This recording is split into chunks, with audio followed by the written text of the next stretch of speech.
अस्सलामुअलैकुम सभी सुनने वालों को फ़हमीना अरशद का सलाम। और हस्बे वादा आ गई हूँ मैं इस हफ्ते भी आपके साथ अपना शो विमेन डायरीज़ लेके, और आपके साथ रहेंगे इंशाअल्लाह 1 बजे तक। हस्बे वादा हस्बे मामूल एक बहुत ही ज़बरदस्त मेहमान हमने मदू की हैं आपके लिए, और बातचीत क्या होती है ये तो आप लोगों को सबको पता ही है। आज मेहमान जो हैं अभी आपका उनसे तारुफ करवाते हैं, लेकिन उससे पहले आज माओं का दिन है और उस हवाले से भी आज हम बात करेंगे। वैसे तो माँ के बग़ैर तो कोई दिन होता ही नहीं है, तो हर दिन माँ का दिन है।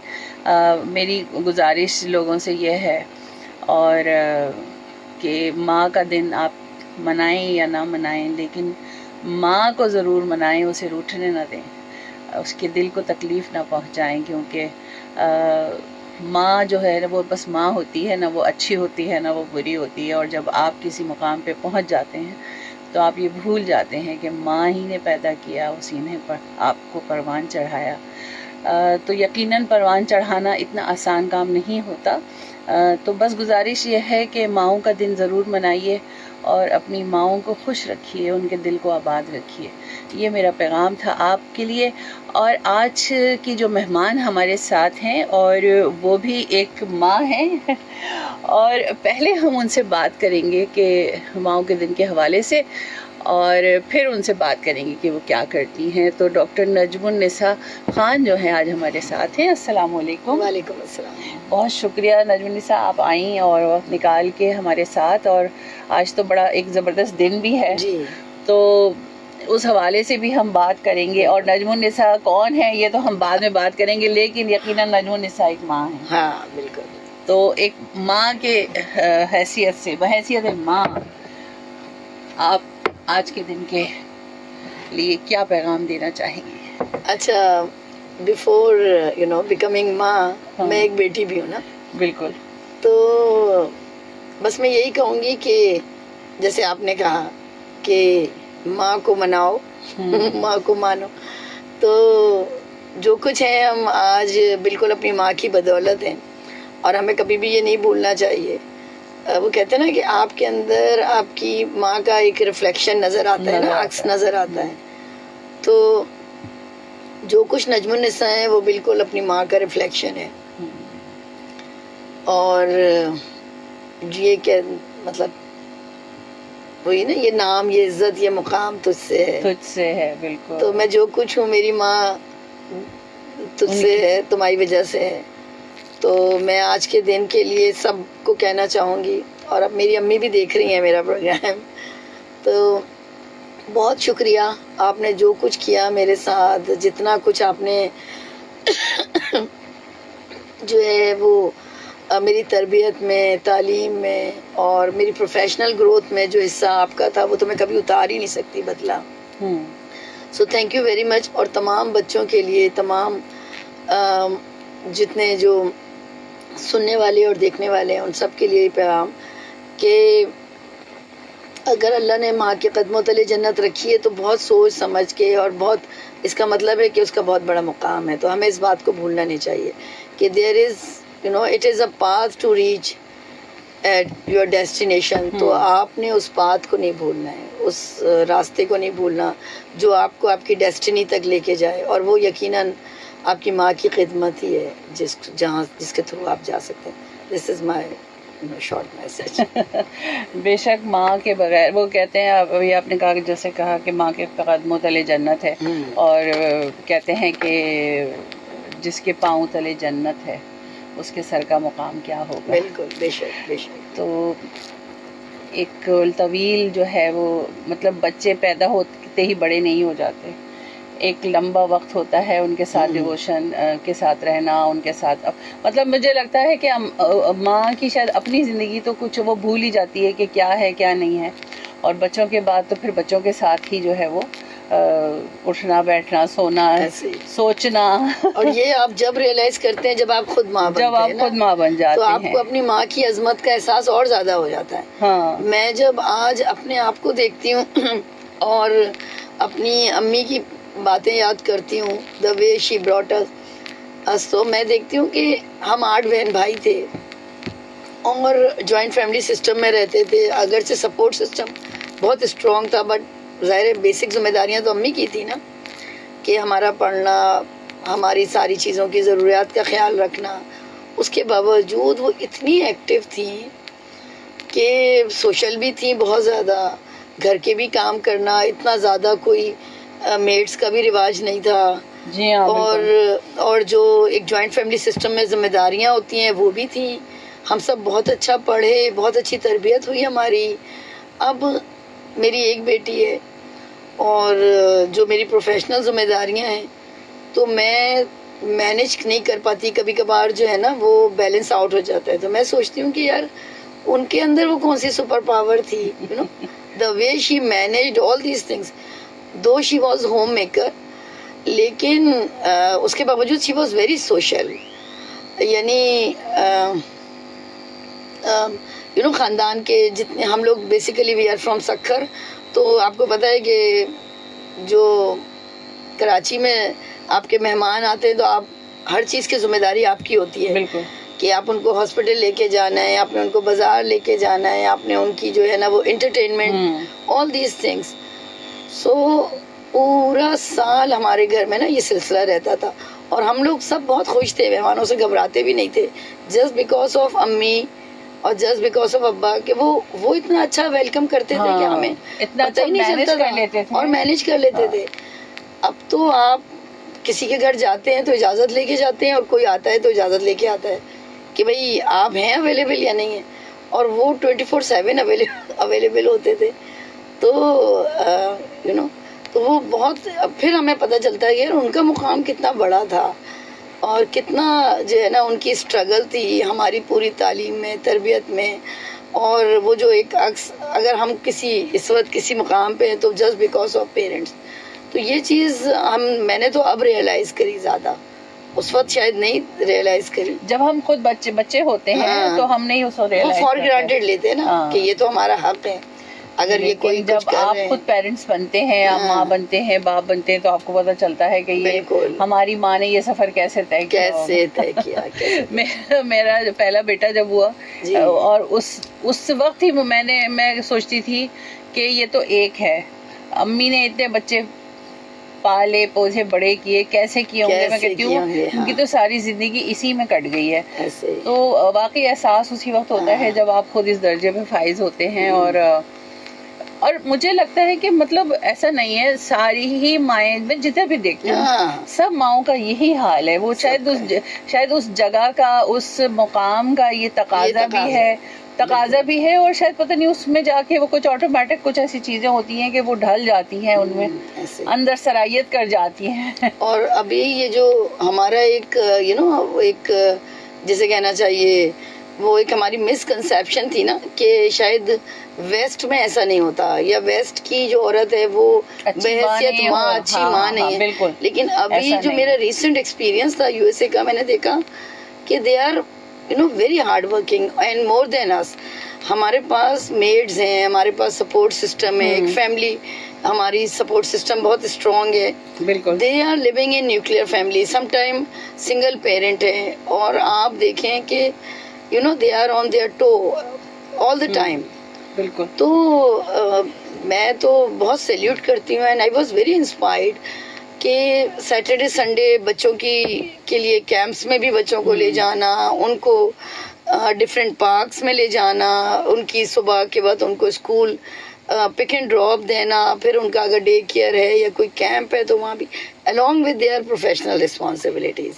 तो मैंने एक साल में, तो फिर मुझे लगा कि नहीं, हम लोग हमसे कहीं ज्यादा ये औरत ज्यादा स्ट्रगल कर रही है। ये औरत ज्यादा स्ट्रगल कर रही है, ये औरत बहुत ज्यादा स्ट्रगल कर रही है। बिकॉज वो जो ना वेस्टर्न का जो विमेन एम्पावरमेंट का जो एक नारा था ना, उसने समहाउ उनको ज्यादा ट्रबल में डाल दिया, जो मुझे फील हुआ।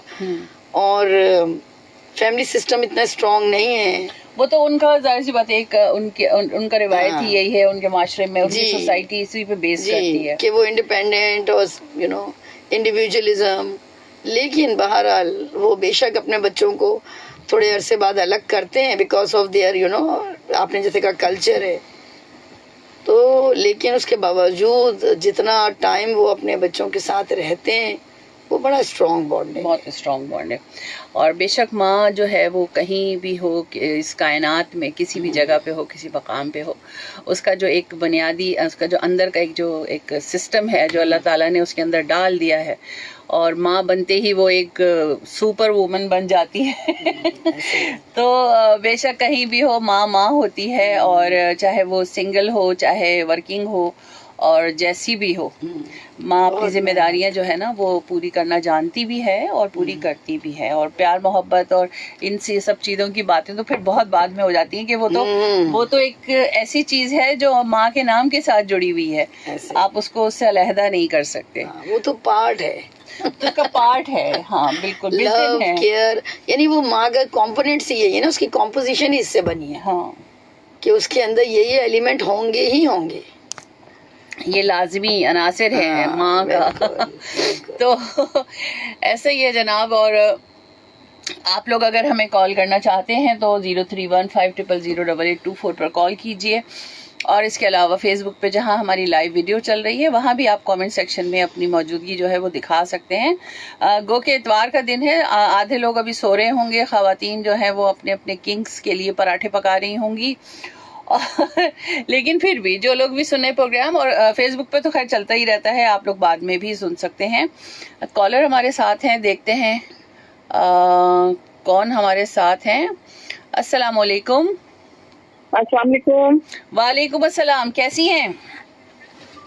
जी मैं ठीक हूँ, मिसेस कामरान कराची से बात कर रही हूँ। समीना साहब कैसी हैं आप? अल्लाह का शुक्र, आप ठीक हैं? बहुत अच्छे इंट्रो के साथ, और वो जो आपका एक जुमला था ना कि चाहे दिन ना मनाओ लेकिन माँ को जरूर मना दो, ये बड़ा खूबसूरत, और काश के सब उस पर अमल कर लें। और हम वेस्टर्न की बहुत कॉपी तो करते हैं कि हमने माओ को जरा सा वो कर दिया कि जी वहाँ तो देखिए ना 18 साल के बाद बच्चे इंडिपेंडेंट हो जाती हैं, तो अब वो, लेकिन ये कि कुछ रिवायात अच्छी हैं, जैसे नजमुन्निसा साहिबा ने भी जिक्र किया। अस्सलाम वालेकुम नजमुन्निसा साहिबा। वालेकुम अस्सलाम। वालेकुम अस्सलाम। बहुत खूबसूरत गुफ्तगू आप दोनों खवातीन की हो रही है, और मैं उस बात को रोक के ये बात कहना चाहूंगी कि देखिए माओ का जो अक्स होता है ना, वो आप दोनों कामयाब खवातीन की सूरत में ये सबूत है कि आप लोग यहाँ इस प्लेटफॉर्म पर मौजूद हैं। जैसे कि आप खुद भी ओन कर रही हैं कि सारे ब्रॉटअप में माँ का किरदार है आप लोगों की शख्सियत में, जो नजर आ रहा है हमें। तो माँ को तो किसी भी तरह हम इग्नोर कर ही नहीं सकते कि वो, जैसा कि आपने कहा कि वो बिल्ट इन है उसके अंदर, वो वाकई उसको अल्लाह ताला ने वदियत किया हुआ है। ममता जो है ना, जो लव एक स्पेसिफिक है ममता, वो किसी भी लेवल की माँ में है, वो ममता निकाल नहीं सकती, खुरच नहीं सकती। चाहे बच्चे कितना भी उसको तंग करें, कुछ भी करें, लेकिन ये कि वो अल्लाह ताला ने उसके अंदर पैदा कर दिया है। वो थोड़ा सा डांटेगी, मारेगी। आपसे पहले एक प्रोग्राम हो रहा था साइमा का, उसमें मैंने भी पार्टिसिपेट किया था। एक बच्चे की बड़ी मासूम सी कॉल आई थी, जिसे मैं थोड़ा सा करना चाहूंगी। उसी पे आप, क्योंकि डॉक्टर साहिबा बैठी हैं आपके सामने, तो वो कर सकती हैं, क्योंकि आप लोगों का जो हिस्सा है ना वो यही है कि हमारी जो यानी नौजवान नस्ल, और जो बहुत अभी छोटे हैं, 9, 10, 11 साल के बच्चे हैं, जो अभी थोड़ी सी माँ की या बाप की डांट डपट को समझते हैं कि बड़ा जुल्म किया, तो उसको भी थोड़ा सा आगे आप वो एलिबरेट कर सकते हैं। कि उसने कहा कि मेरी अम्मी से पिटाई बहुत होती है, लेकिन साइमा ने बहुत अच्छी तरह से उसको कवर किया कि ये जो पिटाई है ना, उसके बाद वो जो मोहब्बत होती है, एक पराठा जो मिलता है या जो भी उसकी पसंद की चीज है, वो तो एक जाहिरी बात हो गई। लेकिन आप थोड़ी सी इस बात को आगे बढ़ाइए कि जब वो बच्चा अभी तो मासूम है ना, उसको थोड़ा सा इंसल्ट फील हो रहा है या जो भी है, लेकिन जब वो 40s में 50s में जब भी पहुंचेगा ना, उसको ये माँ की जो डांट डपट है, क्योंकि माँ ने कभी किसी गलत बात पे अपने बच्चे को नहीं डांटा होता है, तो बस ये कीजिएगा। और मैं मुंतज़िर हूँ कि अभी नजमुन्निसा साहिबा का जो है वो पूरी तौर पे तारुफ हम तक नहीं पहुंचा। बिल्कुल, अभी तो हम इनके हवाले से बात कर रहे थे। जी जी जी, बस अब आप इनकी शख्सियत पे आ रही है। और आपका 2 घंटे का प्रोग्राम 1 घंटे का हो गया है? जी, 1 घंटे का हो गया। क्यों हुआ? क्यों?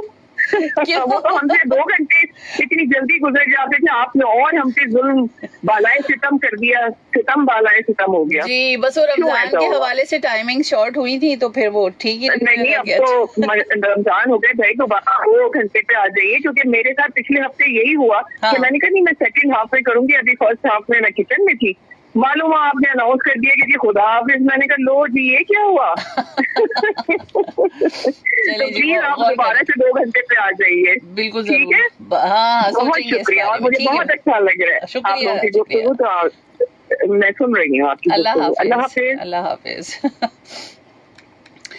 और बाकी अच्छा, ये बच्चे तो जरूर बात करते हैं कि जी पिटाई बड़ी होती है और ये अम्मा ने थप्पड़ लगा दिया और एक डंडा लगा दिया, लेकिन माँ के पर्सपेक्टिव से अगर देखा जाए या सोचा जाए तो उस थप्पड़ की या उस एक डंडे की या उस एक मार की या उस चपत की तकलीफ जितनी बच्चे को नहीं होती उससे ज्यादा माँ को, ऐसे ही, बिल्कुल ऐसे ही। उससे ज्यादा माँ को होती है और वो रहती है। और जो है आप बच्चे शायद इस बात को समझ नहीं पाए क्योंकि वो तो खुद भी बच्चे होते हैं, बहुत छोटे होते हैं, लेकिन जब बड़े हो जाएं तो जरूर उनको रियलाइज करना चाहिए इस बात को। कॉलर हमारे साथ हैं, देखते हैं कौन है। अस्सलाम वालेकुम। वालेकुम सलाम। मैडम क्या हाल है? अल्लाह का शुक्र है, आप कैसे हैं? अल्हम्दुलिल्लाह मैडम, अल्लाह का करम है माशाल्लाह। आपका प्रोग्राम तो बड़ा अच्छा है, शुक्रिया। हमको सुनता रहता है, अच्छा। लेकिन कल तो बहुत मुश्किल से लगता है क्योंकि आपका जो लिसनर है वो बहुत है। जी जी। तो अल्लाह पाक आपको मजीद बरकत दे, लेकिन आपने ये बहुत गलत किया है। वो एक घंटे का प्रोग्राम करके ना आपने हमारा सारा सिस्टम बिगाड़ दिया, सारा क्योंकि सिस्टम हम बिगाड़ दिया। ज्यादातर अच्छा। 1 बजे के बाद फ्री होते हैं ना।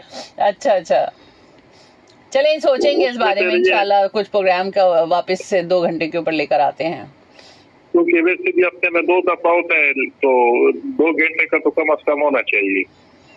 बिल्कुल बिल्कुल ऐसे ही है, इंशाल्लाह इसके और ऊपर माँ के हवाले से मैं ये कहूँगा कि जिसकी भी माँ हयात है अल्लाह ताला उनको सलामत रखे, और जो इस दुनिया में नहीं है तो अल्लाह ताला उनकी औलाद को उनके लिए सबका जारिया बनाए और उनकी काबिल बख्शिश मग़फ़िरत फरमाए और घर वालों को सब्र अता फरमाए।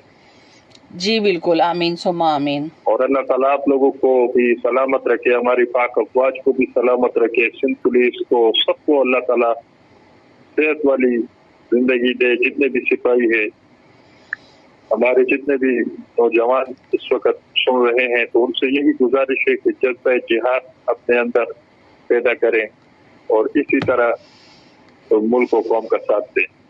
शुक्रिया, नवाजिश। बहुत शुक्रिया जी, बहुत शुक्रिया, अल्लाह हाफिज। जी जनाब, तो ये तो बातचीत कुछ रही माओं के दिन के हवाले से, और अब हम आते हैं अपनी मेहमान की तरफ। और मेहमान जो हमारी है नजमुन्निसा ख़ान, डॉक्टर नजमुन्निसा ख़ान, और ये मेडिकल की डॉक्टर नहीं है ये एक PhD डॉक्टर हैं, इसलिए इनको डॉक्टर कहा जाता है। तो नजमुन्निसा आप बताइए कि नजमुन्निसा कौन है? अच्छा, जैसे आपने मेरा तारुफ किया कि करवाया कि मेरी PhD है एजुकेशन में, और मैं ज़ैबिस यूनिवर्सिटी में as associate professor and head of the department currently I am working. इसके अलावा बस मैं समझती हूँ कि जो है वो ज़्यादा नहीं बताना चाहिए अपने बारे में, क्योंकि बस मैं थोड़ी सी शाय हूँ इस हवाले से मेरा इतना तारुफ जो है ना वो नहीं बहुत है, और बहुत ऐसा भी नहीं है, माशाल्लाह बहुत लोग आपको जानते हैं और तारुफ की ज़रूरत भी, ये तो एक वो है फॉर्मेलिटी है कि तारुफ हम आपसे करवा रहे हैं, वरना वो कहते हैं कि आप अपना तारुफ हवा बाहर की है, इतनी ज़रूरत भी नहीं है। हम बात करेंगे ज़रा इस हवाले से कि एजुकेशन के हवाले से बात करते हैं कि एजुकेशन का जो शोबा है वहाँ पे लोग ये समझते हैं कि जब एजुकेशन के शोबे के नाम आता है तो वो सिर्फ टीचिंग है। ये बहुत इम्पोर्टेंट क्वेश्चन है। देखिए, मैं थोड़ा सा अपना बैकग्राउंड बताना चाहूँगी, उसके बाद हम इस तरफ आते हैं कि व्हेन आई ज्वाइन टीचिंग, तो मैं बहुत, जैसे कहना चाहिए, बहुत यंग एज थी, टीन एज थी जिसमें मैंने टीचिंग को ज्वाइन किया। At that time it was fun only, कि आपका ब्रेक आता है, एग्ज़ाम देते हैं, आप फारिग होते हैं तो आप टीचिंग ज्वाइन कर लेते हैं ना। थोड़े पैसे मिल जाते हैं, आपके खर्चे पूरे हो जाते हैं, you know, other than pocket money, आपके पास एक्स्ट्रा मनी आ जाती है। लेकिन फिर वो मज़ा आने लगा, मैंने उसको कंटिन्यू कर लिया। कुछ हालात भी ऐसे हो गए, मेरे फादर की डेथ हो गई, सडन डेथ थी, तो मुझे उसको कंटिन्यू करना पड़ा और जो है टीचिंग को। फिर अगेन जैसे आपने कहा ना माँ के दिन के हवाले से हम बात करें कि माँ का रोल क्या है, तो मेरी अम्मी का इस हवाले से बड़ा रोल रहा। मैं ये थोड़ा सा बैकग्राउंड इसलिए बताना चाहती हूँ कि टीचिंग इटसेल्फ एक प्रोफेशन है, it is not a part time और पास टाइम जॉब। तो मेरी अम्मी का बड़ा रोल रहा। तो उन्होंने when I was doing my masters in economics, so she said कि तुम टीचिंग तो कर ही रही हो, तो तुम्हें बीएड करना चाहिए और it is a professional qualification. So she pushed me towards professional education और फिर मैंने बीएड किया, एमएड किया, अल्हम्दुलिल्लाह पोजीशन होल्डर रही, गोल्ड मेडलिस्ट रही, just because of, you know, my mother's encouragement and her support. Family की बहुत सपोर्ट थी, बहनें बहुत अच्छी थी, उन्होंने कहा बस तुम पढ़ो, घर के कामों को छोड़ो। तो ये बड़ा फिर रहा। तो जब मैंने बीएड किया तो मुझे पता चला कि teaching is not pass time job, it is not only earning money. BEd means bachelor of education. So at that time Hamdard में बहुत बड़े बड़े नाम होते थे, बड़े बड़े टीचर्स थे। डॉक्टर इस्माइल साद थे, डॉक्टर खालिद रावत थे, डॉक्टर नासिर सलमान थे, डॉक्टर फरहत थी। ये 4-5 बहुत बड़े नाम थे, जिसमें डॉक्टर इस्माइल साद उस वक्त वाइस चांसलर भी थे, फिर डीन भी थे एजुकेशन डिपार्टमेंट के, बहुत बड़ा नाम था। इन लोगों ने मुझे बड़ा इंस्पायर किया। देन फिर आगे बढ़ते गए, फिर एमफिल किया, फिर पीएचडी किया, पोस्ट डॉक किया, सब कुछ किया।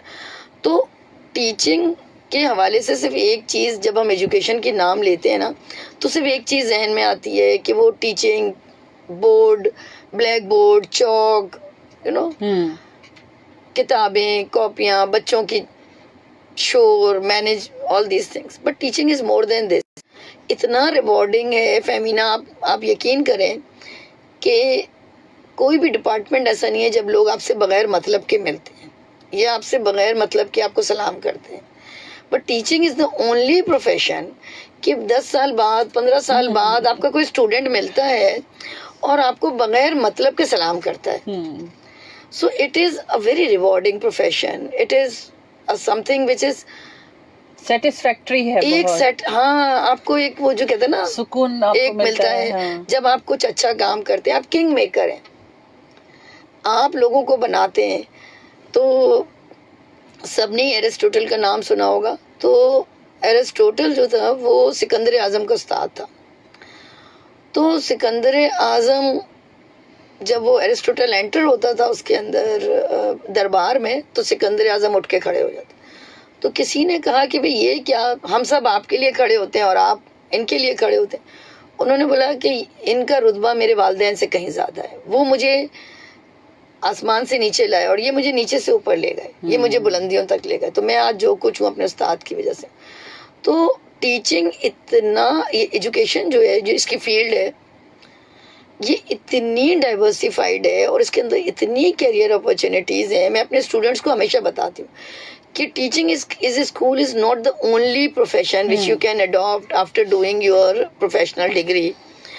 आप जो है कंसल्टेंट बन सकते हैं, ट्रेनिंग कंसल्टेंट बन सकते हैं। डेवलपमेंट सेक्टर आपको बहुत चाहता है, वो चाहता है कि उनके पास एजुकेशन से रिलेटेड लोग आएँ।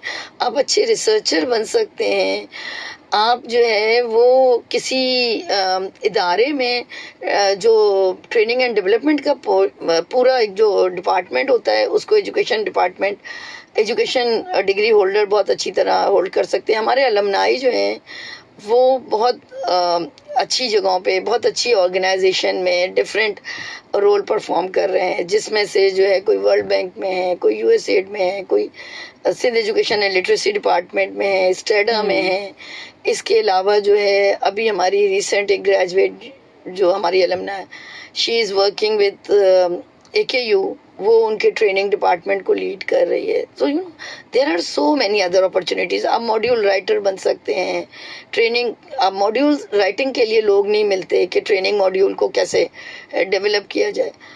तो इतना कोई रिच प्रोफेशन है और इतनी कोई रिच डिग्री है ये कि बहुत अपॉर्चुनिटीज हैं. लेकिन जब भी आपकी डिग्री के साथ एजुकेशन लगा हुआ होता है तो लोगों की अंडरस्टैंडिंग सिर्फ स्कूल टीचिंग आती है. और it is more than school teaching. आप जब स्कूल टीचिंग से निकल के आते हैं ना तो आप बहुत जिसको कहना चाहिए सीजन्ड हो जाते हैं, रिफाइंड है. मैं समझती हूँ कि आज जो कुछ मैं हूँ जस्ट बिकॉज ऑफ मेरी जो ट्रेनिंग हुई ना स्कूल टीचिंग से. मैंने हर लेवल पे पढ़ाया, स्कूल, कॉलेज और अब यूनिवर्सिटी. तो बिल्कुल आप सही कह रहे हैं. आप इतने सीजन, इतने रिफाइंड हो जाते हैं. कमी मुझे लगता है इस बात की है कि क्या क्या प्रोफेशंस हो सकते हैं, क्या क्या वर्किंग रोल्स हो सकते हैं, वो लोगों को नहीं पता है. अभी जैसे देखिए ना, जैसे मैंने बताया कि ट्रेनिंग एंड डेवलपमेंट तो बहुत बड़ी फील्ड है, जिसमें जो है ना एक प्रोफेशनल जो कि एजुकेशनल से रिलेटेड डिग्री होल्डर है, बीएड है, एमएस है, अब एमएड तो खत्म हो गया, तो एमएस या एमफिल है या पीएचडी है. तो ट्रेनिंग एंड डेवलपमेंट में तो आपका बहुत जो है ना बड़ा रोल है. इसके अलावा जो है कंसल्टेंट, जो एजुकेशन कंसल्टेंट होते हैं स्कूल डेवलपमेंट प्लान जी के लिए, उनको, क्योंकि प्रिंसिपल्स जो हैं आम तौर पे वो मैनेजर होती हैं, तो वो मैनेज करती हैं स्कूल्स को. They are not, you know, they don't know most of the time strategic planning कैसे होती है, वो उनको नहीं पता है. ऑर्गेनाइजेशन डेवलपमेंट में जो ओडी कंसल्टेंट है उसका रोल बहुत इंपॉर्टेंट है. Now a days I am teaching a course जो इस सेमेस्टर में, दैट इज ऑर्गेनाइजेशन डेवलपमेंट. उसके अंदर हम अपने स्टूडेंट्स को पूरे एक प्रोसेस से गुजार रहे हैं, ट्रेन कर रहे हैं कि एज ओडी कंसल्टेंट आपके फंक्शन क्या होंगे, आपके रोल्स एंड रिस्पॉन्सिबिलिटीज क्या होंगी, कैसे you know entering and contracting कैसे होगा, डायग्नोसिंग का जो प्रोसेस है वो कैसे होगा, इंटरवेंशन कैसे होगी. एक पूरा प्रोजेक्ट प्लान किया गया उनके लिए. और वो डिफरेंट स्कूल्स में जाएंगे, जाके वो वहाँ पे इंटरवेंशन इंट्रोड्यूस कराएंगे, देन उसकी इवैल्यूएशन करेंगे. तो इस तरह हम अपने स्टूडेंट्स का जो एक माइंडसेट है ना वो चेंज करने की कोशिश करते हैं. बेशक. और ज़ेबिस एजुकेशन डिपार्टमेंट की, मैं अपने डिपार्टमेंट की पब्लिसिटी नहीं कर रही, बट क्योंकि आपने पूछा तो हमारे डिपार्टमेंट की एक जो जैसे कहना चाहिए सिग्निफिकेंट फीचर ये है कि हमारे तमाम कोर्स फील्ड बेस्ड हैं.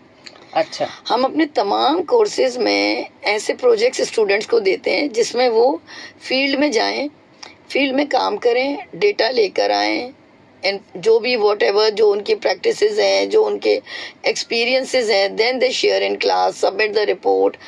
तो अब जैसे ना ज़्यादातर जो प्राइवेट स्कूल की टीचर्स हैं उनको पता ही नहीं है कि गवर्नमेंट स्कूल की सूरत हाल क्या है और गवर्नमेंट में स्कूल्स होते कैसे हैं, करिकुलम क्या है. अब वो सिलेबस को करिकुलम समझते हैं प्राइवेट स्कूल वाले. दे डोंट हैव अंडरस्टैंडिंग कि what syllabus and what curriculum is. So curriculum and development के कोर्स में उनको पूरी अंडरस्टैंडिंग प्रोवाइड की जाती है कि what is curriculum. Curriculum development की करिकुलम की डॉक्यूमेंट्स ओपन करवाई जाती हैं. बहुत से लोग मतलब टीचर्स को की बात है, वो तो इससे मुंसलिक हैं, फिर भी उन्हें नहीं पता होता. आम लोगों को नहीं पता है कि करिकुलम क्या है. जब अभी पिछले दिनों जब ये सिंगल नेशनल करिकुलम जब आया तो उसे बड़ा शोर उठता था. ऐसी एक वेबिनार में मैं थी तो वहाँ एक खातून जो थी वो बहुत जो है ना जोर शोर से कह रही थी कि जी इसको ख़त्म कर देना चाहिए, इसमें बहुत ख़राबियां हैं, उसमें ये है, इसमें ये बुरा है, यूं है. तो मैंने उनसे सवाल किया, मैंने कहा आपने करिकुलम देखा है? तो कह नहीं कि नहीं. तो मैंने कहा आपको पता ही नहीं है कि करिकुलम है क्या. लेकिन मैंने कहा ये जो सारी आप बातें कर रही है ना, ये इसका करिकुलम से कोई वास्ता नहीं है, ये इससे डायरेक्टली टीचिंग से रिलेटेड हो जाती है. मैंने कहा वो तो एक रास्ता बताते हैं, आपने ये पढ़ाना, ये पढ़ाना है. अब आपने अगर अलिफ बे पढ़ानी है तो अलिफ बे तो कोई भी किसी भी करिकुलम में जाएगी वो ऐसे ही रहेगी, ऐसे ही रहेगी, ऐसे ही रहेगी, ऐसे ही रहेगी। तो अंडरस्टैंडिंग ही नहीं है, ऐसे ही अंडरस्टैंडिंग नहीं। और अभी जो न्यू करिकुलम डॉक्यूमेंट्स हैं, सिंध गवर्नमेंट ने बहुत काम किया है, बिल्कुल बेशक बहुत ज़्यादा काम किया है। और ये करिकुलम के मुख्तलिफ अडेंडम्स आ रहे हैं, वो रिवाइज वर्जन आ रहे हैं, और उसके अंदर SLOs को बहुत ज़्यादा उस पर फोकस किया गया, बहुत फोकस किया गया। पहले गाइड प्रोवाइड की गई है, बहुत फैले हुए थे SLOs, उन्होंने मर्ज किया है। जो डॉक्यूमेंट आई है उसके अंदर उसको 3 कैटेगरीज में डिवाइड कर दिया है। तो मतलब बहुत काम हो रहा है, पता ही नहीं है लोगों को। और वही आपकी वाली बात, लोगों को पता नहीं है तो बातें हम ज्यादा करते हैं, नेगेटिव। इवन मुझे तो सिंगल नेशनल करिकुलम में भी कोई बुराई नहीं थी, मुझे कोई बुराई नहीं, इसलिए कोई बुराई नहीं थी कि अभी भी हम नेशनल करिकुलम को फॉलो करें, चाहे प्रोविंशियल हो, गाइडलाइन सेम है, वो सेम 2006 वाला जो है वो आ गया था। फिर 2009 में एडेंडम आया, प्रोविंशियल गवर्नमेंट ने कहा कि हम अपना करिकुलम लाएंगे, लेकिन वो बेसिक गाइडलाइन से तो नहीं हटे, बिल्कुल बेसिक गाइडलाइन से तो नहीं हटे, वही गाइडलाइन है। तो बस वही, हमें पता नहीं होता तो हम बोलते हैं, थोड़ा हमें बोलने से पहले थोड़ा समझना चाहिए। और हर चीज जो गवर्नमेंट की तरफ से असल में आती है ना, लोगों के वो इतने वो हैं, माइंडसेट इतने हुए हुए रिजिड हुए हुए कि वो समझते हैं कि गवर्नमेंट की तरफ से जो आई ये चीज हो तो नालायक तरीन होगी, या ऐसी होगी वैसी होगी। और आप देखें वर्ल्ड बैंक का साथ काम कर रहा है, इनके एशियन डेवलपमेंट बैंक साथ काम कर रहा है, कंसल्टेंट्स हैं इनके साथ, और जो इनके जो पॉलिसीज का रिवीजन हो रहा है, रिव्यू हो रहा है, इतने कंसल्टेंसी सेशंस हैं, यूनिवर्सिटीज उनके साथ कोलैबोरेशन में हैं। अभी हमारा Sindh teacher education and development authority जो स्टेडा है उससे MOU हुआ है साइन। हम मुस्तकिल ना सिर्फ ये कि वो ट्रेनिंग करा रहे हैं, हम खुद उनकी गवर्नमेंट टीचर्स को ट्रेन कर रहे हैं। दरअसल हम लोग ये चाहते हैं कि जादू की छड़ी की तरह बस छड़ी घुमाएं और चीजें तब्दील हो जाएं, ऐसा नहीं होता।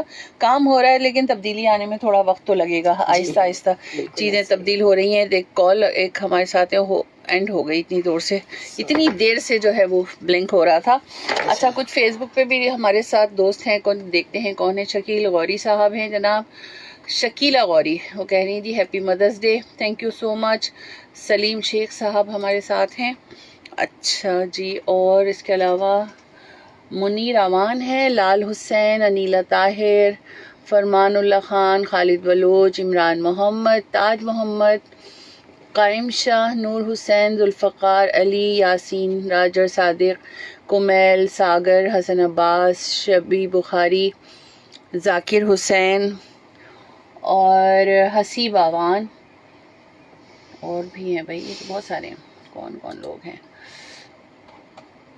जी, फैज़ान लाशारी, वासिफ नकवी और मोहम्मद शरीफ नूहानी, ये सब हमारे साथ हैं।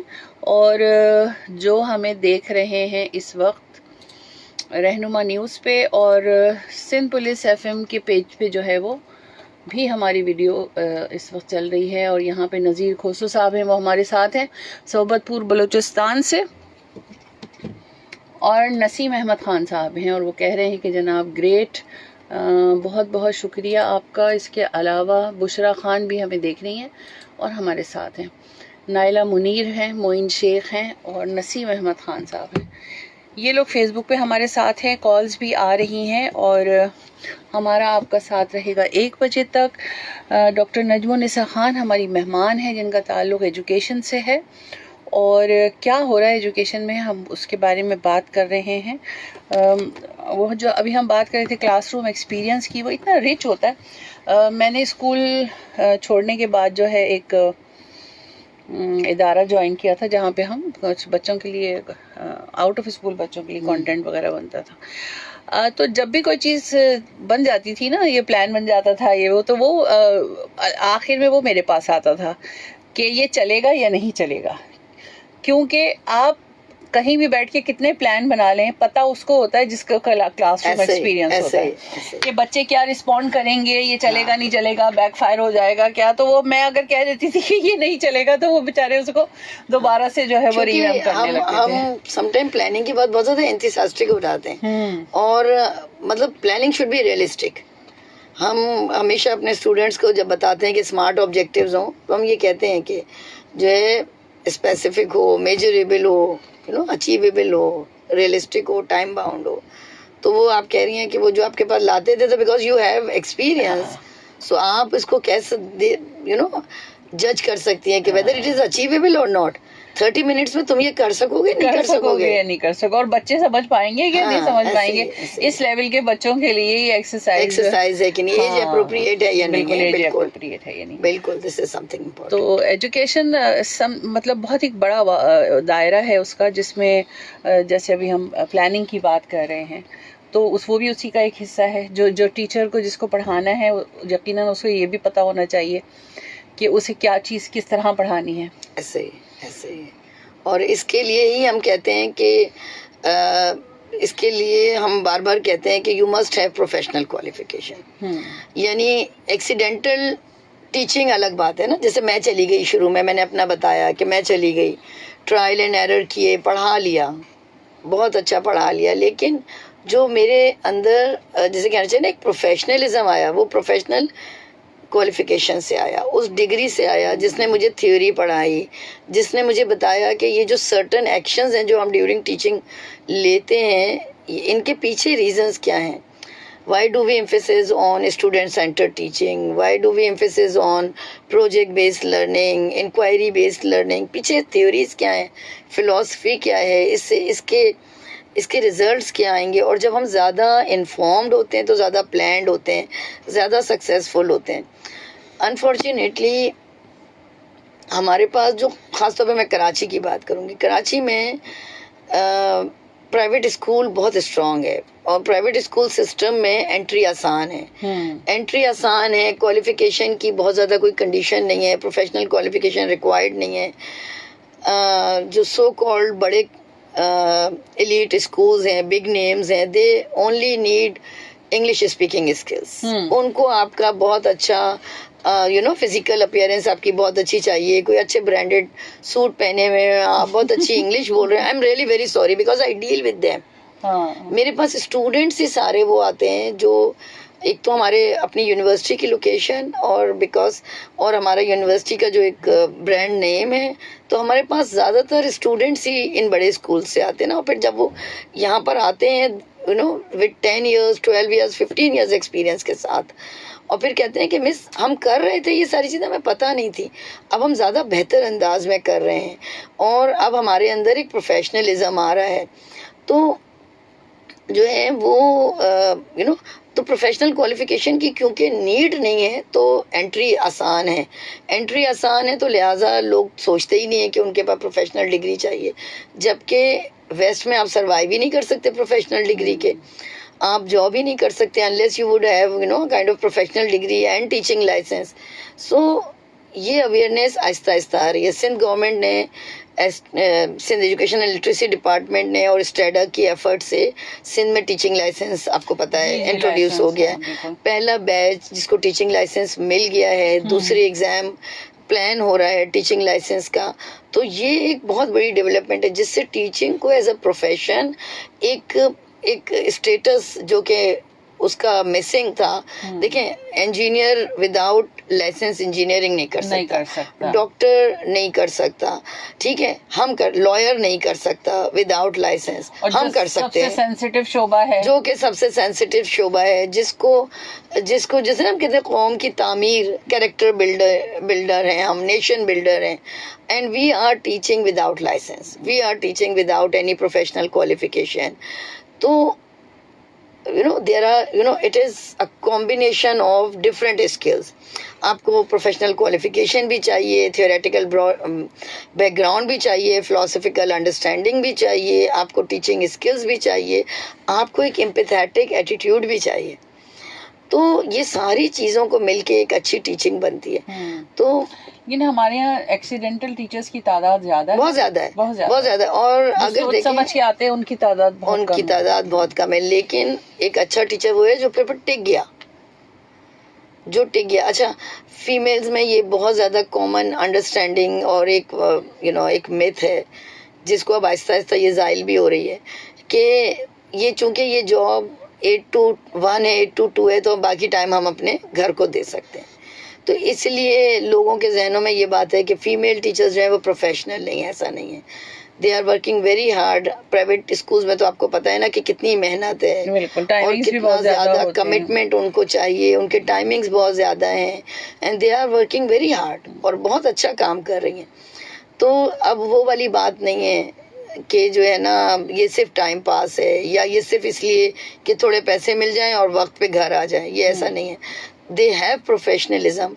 इसके अलावा मैं गवर्नमेंट टीचर्स को भी कहूंगी कि अब वहाँ पर भी बहुत काम हो रहा है बिल्कुल। बाकायदा उनकी जो है ना वो ट्रेनिंग्स पे बहुत काम हो रहा है है और जो है उनको बाकायदा इस पे जो है ना ट्रेनिंग, जितनी ज़्यादा वो ट्रेनिंग करेंगे तो उनकी प्रमोशंस में वो क्रेडिट्स ऐड होंगे।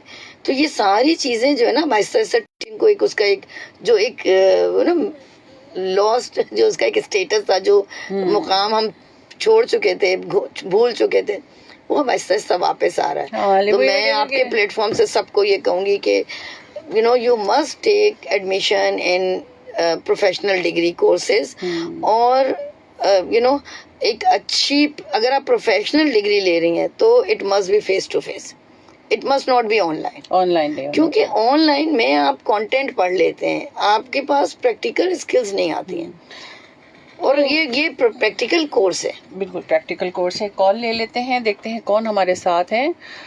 ओहो, फिर कॉल मिस हो गई। अच्छा नजमी साहब, बातें ज्यादा करें शायद कॉल को तवज्जो नहीं दे। हाँ सॉरी। नहीं, ये भी जरूरी है।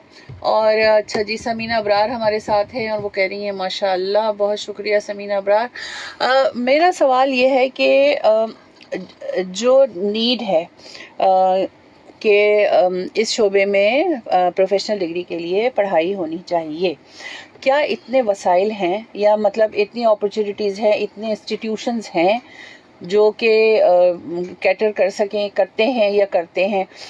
मुझे याद है कि कुछ ये इस तरह ये टीचर ट्रेनिंग कॉलेजेस कहीं कराची में शायद स्टार्टिंग में 2-3 ही थे और वहीं पे दाखिला लिया जाता था और वो बीसीटी और पीसीटी पता नहीं क्या इस तरह की डिग्रीज होती थी जी। इस वक्त देखिए टीटीआईज तो हैं, टीचर ट्रेनिंग इंस्टीट्यूट्स, वो भी हैं और ये पूरे सिंध में जो है if I am not wrong 29 या 21 है। ठीक है, ये तो टीटीआईज हैं जिनका काम है कि ये अंडर ग्रेड की डिग्रीज ये करते हैं। इसके अलावा ये एडी और बीएड तक होते हैं ना।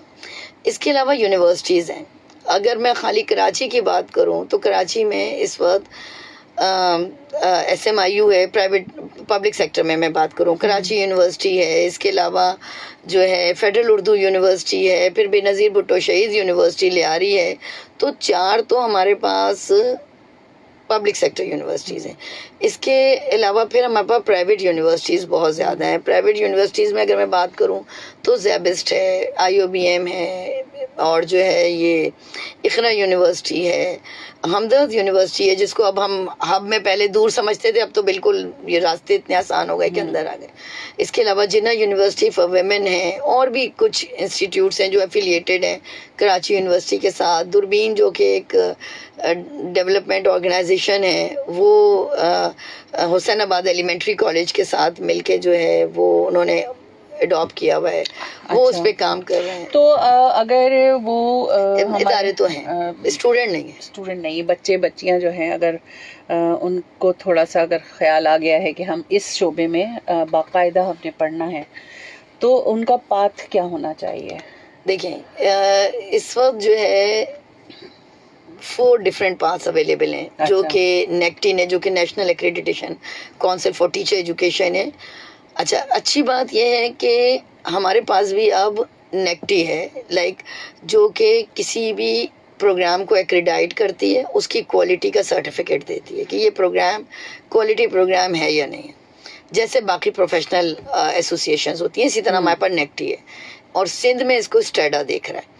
तो नेक्टी ने 4 डिफरेंट पास दिए। एक तो ये है कि इंटरमीडिएट के बाद आप आ जाए और आप 4 इयर्स का बीएड कर लें। अच्छा, ठीक है। तो ये 4 इयर्स का बीएड ऑनर्स होगा। दूसरा पाथ जो है वो उन लोगों के लिए है जिनके पास 14 इयर्स ऑफ एजुकेशन है। और ये 14 इयर्स ऑफ एजुकेशन जो पहले हमारे और आपके ज़माने के बीए होते थे ना, बीए, बीएससी, बीकॉम। अच्छा, अनफॉर्चुनेटली और फॉर्चुनेटली फील्ड में बहुत सारी ऐसी ख़वातीन हैं, ख़ास तौर पे पब्लिक सेक्टर में, जिनकी ग्रेजुएशन लेवल की एजुकेशन है और वो वहाँ पे रुक गई हैं और अब चूंकि वो 2 years का मास्टर्स खत्म हो गया है तो now they can not do anything, वो स्टक हो गई है वहाँ पे। तो जो सेकंड पाथ है जिसको ये नेक्टी ने इंट्रोड्यूस कराया है, दैट इज B.Ed 2.5, कि आफ्टर 14 years ऑफ एजुकेशन आप 2.5 year का B.Ed कर लें, it is equivalent to masters, then you can take admission in MPhil और MS।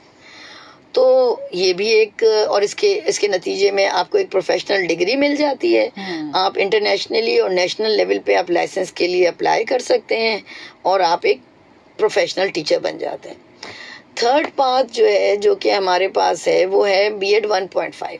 अच्छा, B.Ed 1.5 बड़ा इंटरेस्टिंग है और ये एक ब्रिजिंग डिग्री है for those who have masters degree, MSc है, MA है, MCom है, कोई भी डिग्री हो लेकिन वो एजुकेशन की ना हो। अच्छा, अब फॉर एग्जांपल अगर आप मास्टर्स इन कंप्यूटर साइंस हैं और आप टीचिंग के प्रोफेशन में हैं, you are very good in content but you don't know how to teach, तो क्या होता है कि यूनिवर्सिटी लेवल पर टीचिंग थोड़ी बोरिंग हो जाती है। तो आपकी ट्रेनिंग की नीड है। अब ये ट्रेनिंग्स या तो आप डिफरेंट सर्टिफिकेट कोर्सेज के थ्रू करें या फिर आप 1.5 ईयर का B.Ed कर लें। अच्छा, 1.5 ईयर का B.Ed आपको एक एज देता है, लाइक आप लाइसेंस के लिए एलिजिबल हो जाते हैं। और अच्छी बात तो नहीं है, लेकिन जिस तरह का ब्रेन ड्रेन हो रहा है पाकिस्तान में, तो लोग वहाँ जाके टीचिंग के लिए अप्लाई करते हैं, और जब टीचिंग के लिए अप्लाई करते हैं तो दे शुड हैव लाइसेंस और they should have a professional qualification. तो B.Ed 1.5 ईयर डिग्री बहुत ज़्यादा उन लोगों को सपोर्ट करती है जो टीचिंग को एज अ करियर लेना चाहते हैं, बट उनके पास प्रोफेशनल क्वालिफिकेशन नहीं होती। इस वक्त हमारे पास बड़ी इंटरेस्टिंग एक वो है कि हमारे पास इस वक्त जो B.Ed लोग कर रहे हैं वो या तो MBBS डॉक्टर हैं या इंजीनियर्स हैं, और ये लड़के और लड़कियां ये टीचिंग को एज अ करियर बनाना चाहते हैं। और अभी ये PMDC ने भी कुछ ऐसी कंडीशन कर दी है कि अगर आप कोई मैनेजेरियल या एडमिनिस्ट्रेटिव आपको पोजीशन मिलेगी तो you should have degree in education as well. तो उनके पास ये डिग्री होना चाहिए, तो वो फिर B.Ed 1.5 ईयर के लिए आ जाते हैं। और 1.5 ईयर का मतलब है 1.5 ईयर, 3 सेमेस्टर्स होते हैं इसके। और ये 3 सेमेस्टर जो है ये आपको इसके अंदर कंटेंट के कोर्सेज हैं, इसके अंदर मेजर जो फाउंडेशन कोर्सेज हैं वो हैं, इसके अलावा इसके अंदर प्रैक्टिकम है, यानी कि आप प्रॉपर स्कूल्स में जाते हैं, टीचिंग प्रैक्टिस करते हैं, इस क्लासरूम में हम माइक्रो टीचिंग करवाते हैं, तो एक पूरा एक एक्सपीरियंस देते हैं उनको टीचिंग का ना। और अभी जो रिवाइज करिकुलम आया है टीचर एजुकेशन का, उसमें 1.5 ईयर में प्रैक्टिकम का वो बढ़ा दिया, 6 क्रेडिट कर दिया, यानी कि प्रैक्टिकम की वेटेज और कर दी। तो this is something which is very interesting. तो 1.5 ईयर की एज कम्पेयर टू 4 years और एज कम्पेयर टू 2.5, 1.5 ईयर की डिमांड भी ज्यादा है, यानी इतनी अपॉर्चुनिटीज दे रहे हैं और हर शोबे के लोगों को दे रहे हैं कि जो भी चाहे वो जो भी चाहे आ जाए। और अगर आपने अपना करियर टीचिंग में ही बनाना है तो दिस इज फॉर यू। तो ये एक बहुत ही अच्छी है। और जैसे अब हम वीकेंड के कोर्सेज ऑफर करते हैं उन्हीं लोगों के लिए कि जो प्रोफेशनल हैं, those who can not join in during weekdays, तो वीकेंड के कोर्सेज हैं और इवनिंग में कोर्सेज होते हैं, ताकि वो आफ्टर क्लास जो है अपने जॉब जो है दे कैन ज्वाइन अस। और अल्हम्दुलिल्लाह स्टूडेंट्स बहुत अच्छी अच्छी ऑर्गेनाइजेशन से आते हैं and they take their degree, और फिर वो प्रोग्रेशन भी होती है, कैरियर प्रोग्रेशन, लाइक उनकी प्रमोशंस हो जाती हैं या वो उससे बेहतर ऑर्गेनाइजेशन ज्वाइन कर लेते चले जाते हैं। तो क्या वैसे हमारे यहाँ बहुत ही कमी है करियर काउंसलिंग की, और बच्चे जो है वो बेचारों से महरूम ही रहते हैं, बाहर निकल के दो टापते रहते हैं कि और बस या तो इस चीज पे रहते हैं कि जहाँ दाखला मिल गया वो कर लिया, माइंड मेकअप नहीं हो सकता है उनका। तो ये जो अभी आपने इतनी सारी चीजें बताई ये तो बड़ी मतलब ऐसी है कि आप एक स्टूडेंट जो एक डिप्रेशन में चला जाता है ना कि अब मुझे करना क्या है, तो उसके लिए तो बहुत वाज़ेह रास्ते हैं। तो क्या आप लोग किसी यूनिवर्सिटीज वगैरह में जाके उनकी करियर काउंसलिंग के लिए करते हैं सेशंस? यूनिवर्सिटीज में तो नहीं करते, बिकॉज यूनिवर्सिटीज में ऑलरेडी डिपार्टमेंट होते हैं, तो कॉन्फ्लिक्ट ऑफ इंटरेस्ट होता है। तो जो हमारा जो फोकस होता है ना वो कॉलेजेस होते हैं। सही। और हम इंटरमीडिएट के स्टूडेंट्स को जाके वहाँ पे उनकी डिफरेंट करियर काउंसलिंग्स करते हैं और वहाँ पे उनको जाके बताते हैं कि these are the career paths. एक और बहुत इंटरेस्टिंग चीज़ है, ज़ेबिस has introduce degree in BS educational psychology, जो कि इस वक्त पाकिस्तान में कहीं भी किसी यूनिवर्सिटी नहीं में है, हाँ। एक बड़ा क्लेम कर रही हूँ मैं, लेकिन आप इसको सर्च कर सकते हैं कि educational psychology as a specialisation तो कराया जा रहा है, लेकिन उसकी डिग्री नहीं है। तो बीएस एजुकेशनल साइकोलॉजी को हमने इंट्रोड्यूस कराया है, और ये इंटरमीडिएट के बाद ही स्टूडेंट्स यहाँ पर आते हैं। अच्छा, एजुकेशनल साइकोलॉजी कहीं उसके साथ मैच तो नहीं हो रही है एक और भी चिल्ड्रन साइकोलॉजी? जी, एक्चुअली क्या है कि children psychology is a kind of specialisation in psychology, वो उसका मेजर है। ये एजुकेशनल साइकोलॉजी, इसके ये कॉम्बिनेशन है एजुकेशन एंड साइकोलॉजी का, और इसके अंदर कैरियर अपॉर्चुनिटीज बहुत ज्यादा है। ये जो आप काउंसलर की बात करें ना, स्कूल्स में काउंसलर नहीं होते, प्रोफेशनल काउंसलर्स नहीं होते, ज्यादातर साइकोलॉजिस्ट होते हैं।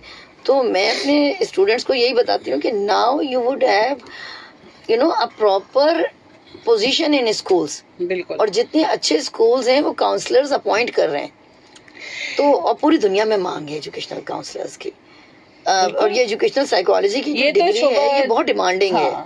If they do this with us, तो ये अच्छा, इतनी स्कॉलरशिप्स एजुकेशनल साइकोलॉजी में। मैं स्टूडेंट्स को ये भी बताती हूँ कि once you do this BSc in educational psychology, so you can get admission in different universities around the globe, जो कि आपको स्कॉलरशिप पे डिग्री देती हैं, बट दे हैव रिक्वायरमेंट कि आपका मास्टर्स या आपका बीएस इसमें हो। ठीक है, तो यू डू हैव दिस। तो देखिए जनाब, आज कितनी सारी बातें हैं। अगर आप हमारा प्रोग्राम सुन रहे थे तो आपको पता होगा, और जिन लोगों को ये जो सुन रहे हैं उनसे गुजारिश है कि ये बात थोड़ा और आगे फैलाएं। लोगों को आप शायद जानते हो जो इस वक्त करियर की तरफ जा रहे हों बच्चे, या डिसाइड करना चाह रहे हों, आप उनको बता सकते हैं कि अपॉर्चुनिटीज़ क्या क्या हैं, फैसिलिटीज़ क्या क्या हैं, और क्या क्या वो कर सकते हैं। इसके अलावा अगर ये प्रोग्राम आप लोगों से मिस भी हो गया है, कुछ लोगों ने देर से ज्वाइन किया है, तो ये प्रोग्राम आप हमारे फेसबुक पेजेस पे देख सकते हैं, वहाँ वीडियो हमारी होगी। तो जो आप समझ रहे हैं कि मालूमात आपसे मिस हो गई है, वो आप वहाँ से हासिल कर सकते हैं। और अच्छा जी, 2-3-4 सलाम आए हुए हैं जी। समीना अबरार कह रही हैं हानिया का सलाम, और याया भाई की तरफ से सलाम, और आप दोनों माओं को सलाम। खुश रहिए जी। बहुत बहुत शुक्रिया समीना अबरार इतनी दुआओं का, और बहुत बहुत शुक्रिया नजमुन्निसा आपके आने का। बहुत अच्छी लॉन्ग टाइम ड्यू, मैंने आना था, नहीं आ सके। बस प्रोग्राम का वक्त जो है ख़त्म हो गया है, और इजाज़त चाहती हूँ। इंशाल्लाह अगले इतवार किसी और मेहमान के साथ फिर हाजिर होंगे। जब तक के लिए इजाज़त दीजिए। अल्लाह हाफिज़।